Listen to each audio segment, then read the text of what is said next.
give a history, because this is a wider platform. Many ones will not know who you are talking about, why he's so revered and praised by the Bobo Ashanti. So give a history of, Prince Emmanuel. Thank you. Started first of all in Bakawal.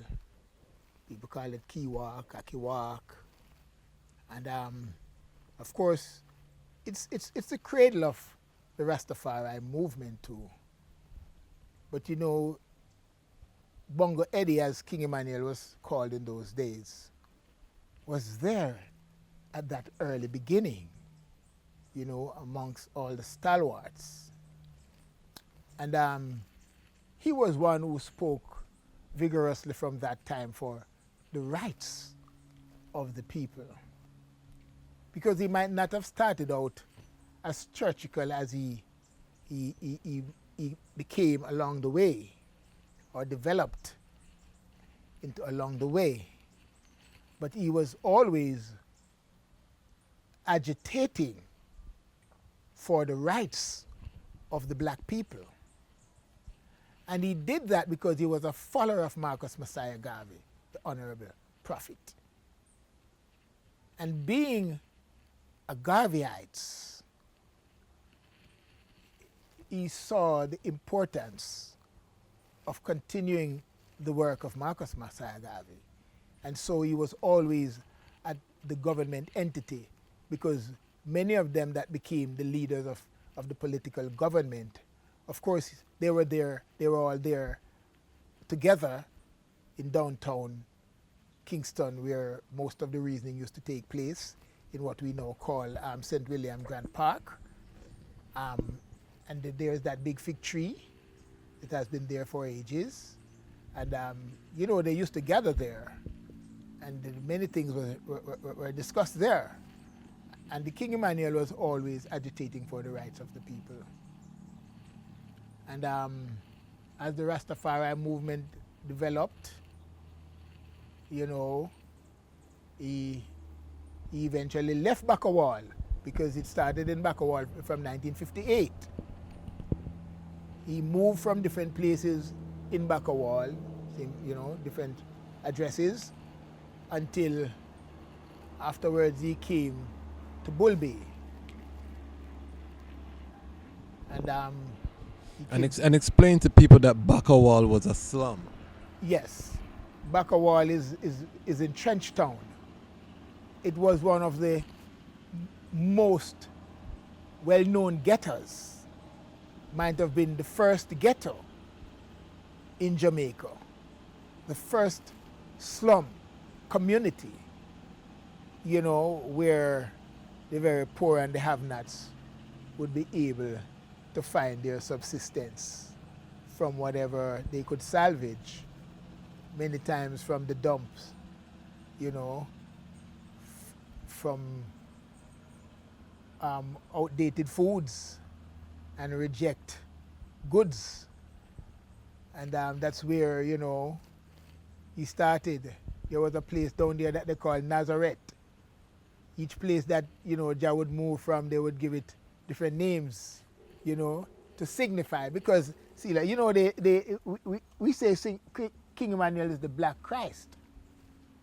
Of course, we are not trying to Jesusize him, but we see that he is under order of Melchizedek, because he has come with the order of the high priest, without which order it is said that Israel should never be without the priestly order, or the king, or the prophet. It has been our tradition from that time till now. All we read about in the Bible of these people, they are black people. Most of the icons and the characters of the Bible are black people. But you see, the knowledge has been thwarted. And through 500 years of slavery, they have managed to change it around, and they have whitewashed most of our black history. And so we learn of ourselves as a different person, a different set of people. So these are some of the things that King Emmanuel has come to help us to realize that we don't have to be Jesus people. We don't have to be Christians, but we can be divine people. We can be holy people. We can be righteous people, upright people. We are people of integrity. These are the kind of things King Emmanuel would inculcate in us. He would let us understand that clearly. You don't need to feel any way less. You need to know that you are a God, because God is man. Righteous man is God in flesh, and righteous woman is goddess in flesh. I love the man for that teaching.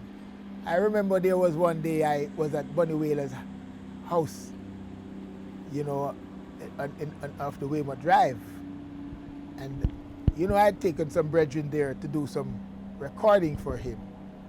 And because I'm a Bobo Ashanti, and especially we were not as united as we are now, where a Bobo can just appear up at a bingy place, because they would have bonfire and say, take off your turban.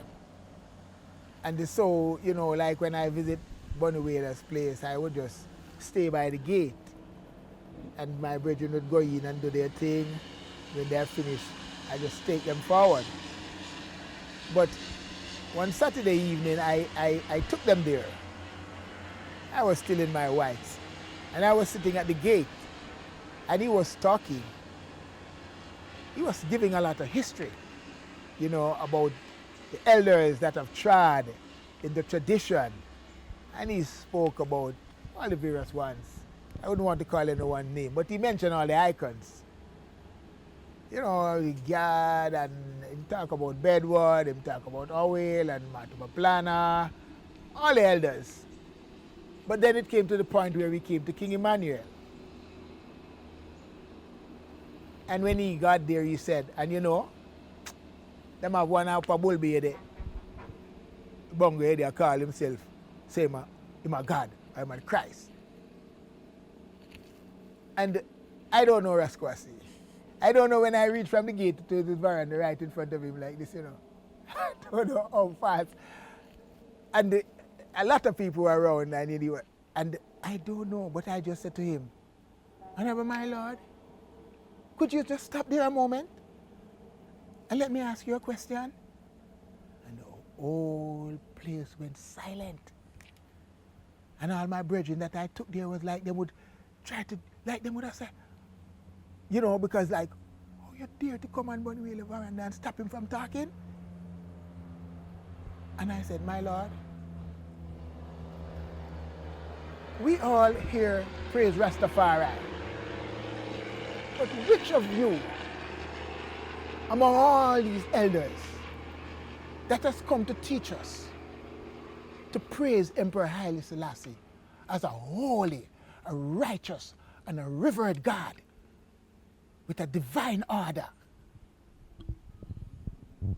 I said, and he looked at me, I said, but I see people out there praising their God with great reverence. Where is that for Emperor Haile Selassie the First? And him just sit back and look at me.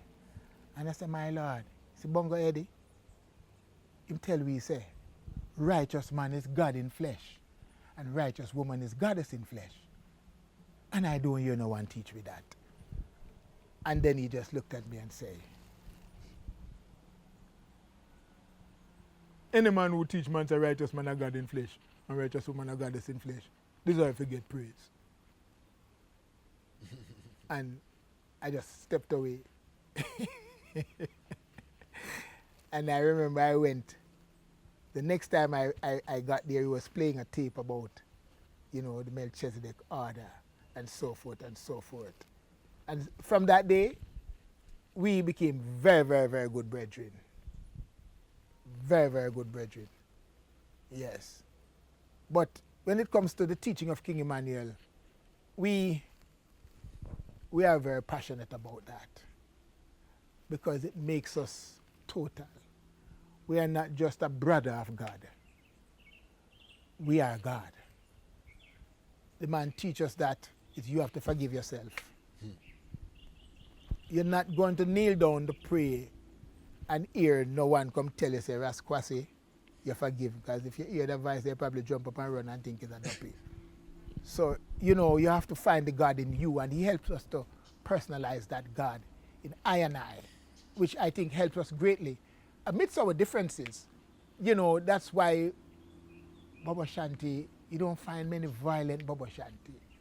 You don't find many Bobo Ashanti cussing bad word, and because he's about being properly attired.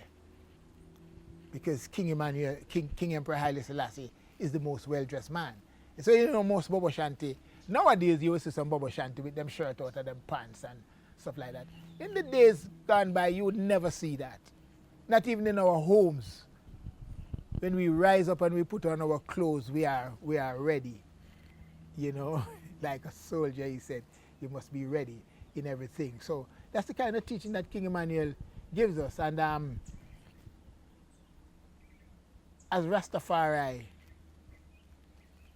he has made much effort to unite Rastafari. Many of the unity that he called in the time past, Rasquasi, ended up in turmoil. And he got the bitter end of it. Yes. Because most of the times when other Rastafari brethren did things like when them lick off the statue of Han, and when they did a lot of the things that happened when we gathered in those days, that caused Babylon to come and to mash us down. And, you know, people getting badly beaten, of which King Emmanuel himself has been badly beaten many times. And so he has become very cautious about going out together in mass numbers until people learn to know the dignified order of Rastafari, that how we need to go out and how we need to present ourselves. And that is why he made a lot of representation to various governments. King Emmanuel is the Rastafari that is known to have written to every leader of the world, every African president, every government, Queen Elizabeth, you name them. He has become a regular communicator to Queen Elizabeth. He never stops reminding her that you must let the people go. Let my people go. Give me even the prisoner them.